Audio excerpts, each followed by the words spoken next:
দেখো আজকে আমি ইঁচড় চিংড়ি করবো।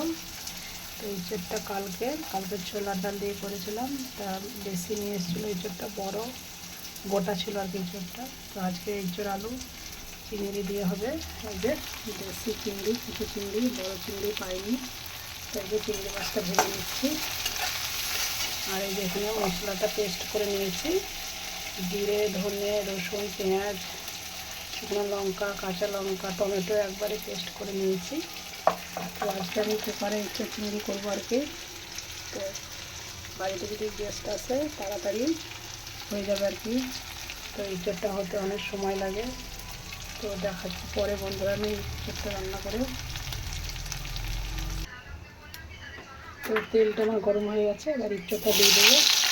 চিংড়িটা ভেজে নিয়েছি হবে। এবার এই ইঁচড়টাকে ভেজে নেই।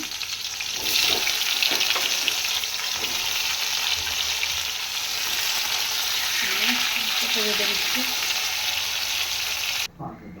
ইঁচড়টা ভাজা হয়ে গেল, ইঁচড় আলু ভেজে নিলাম। এবার দিয়ে দেবো ফোড়নে এলাচ, তেজপাতা,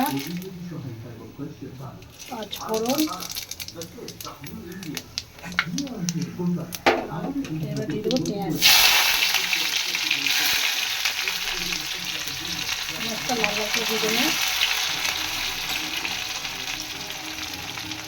পেঁয়াজটা লাল হয়ে গেছে, এবার মশলাটা দিয়ে দেবো যে পেস্ট করে গেছিলাম। এই যে টমেটো, জিরে, ধনে, আদা, রসুন, পেঁয়াজ একসঙ্গে পেস্ট করে নিয়েছি। এই যে হলুদও দিয়ে দিয়েছি, মশলাটা দিয়ে দিলাম। দিয়ে দিলাম কাশ্মীরি লঙ্কা গুঁড়ো কালারের জন্য, কাশ্মীরি লঙ্কা গুঁড়ো দিয়ে দিলাম, তাহলে কালারটা ভালো আসবে।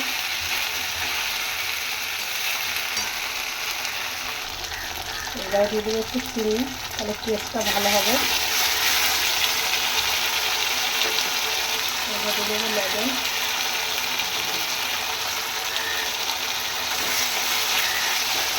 মশলাটা ভালো করে কষে নিলাম। এবারে যে ইঁচড় ভেজে নিয়েছিলাম ইঁচড়টা দিয়ে দেবো। ইঁচড়টা একটু ভালো করে কষিয়ে নেবো। ইঁচড়টা কষিয়ে ভালো করে নেবো। তো এবার ইঁচড়টা কষা হয়ে গেছে, ইঁচড় আলু আমার। তো এবার চিংড়ি মাছটা দিয়ে দেবো। চিংড়ি মাছটা দিয়ে একটু নেড়ে নেবো।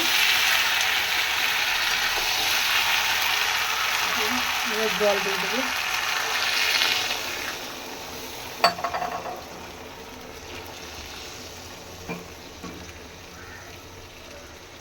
তো কুকারে দিয়ে দিয়েছি ইঁচড় আলু চিংড়ি, এই যে দেখতে পাচ্ছ।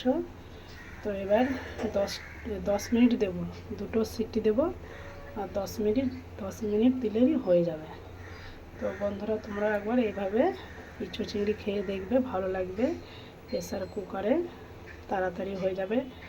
ইঁচড়টা তো অনেক সময় লাগে, তো এমনিতে আমার দেরি হয়ে গেছে, তো ওই জন্য আজকে আমি কুকারে ইঁচড় চিংড়ি বানালাম। তো দেখাচ্ছি পরে। তো দেখতেই পাচ্ছ আমার ইঁচড় চিংড়িটা হয়ে গেছে, এই যে কুকারে বানিয়েছি। তো দেখো বন্ধুরা, এবার দিয়ে দেবো গরম মশলা, শেষে একটু গরম মশলা দিয়ে দেবো। এই যে তো দেখতেই পাচ্ছ ইঁচড় চিংড়িটা আমার হয়ে গেছে। তোমরাও এইভাবে ইঁচড় চিংড়ি বানিয়ে দেখবে। এই যে বেশিক্ষণ লাগলো না, 10 মিনিটের মধ্যে হয়ে যাবে। তো এবার ইঁচড়টা আমি ঢেলে নেবো বাটিতে। এই যে তো দেখতেই পাচ্ছ আমার ইঁচড় চিংড়ি হয়ে গেছে। এই যে ছোটো ছোটো চিংড়িগুলো দেখতে পাচ্ছ না? তো ঠিক আছে, তোমরা এইভাবে বানিয়ে দেখবে। এই রেসিপিটা কেমন লাগলো বলবে। ঠিক আছে।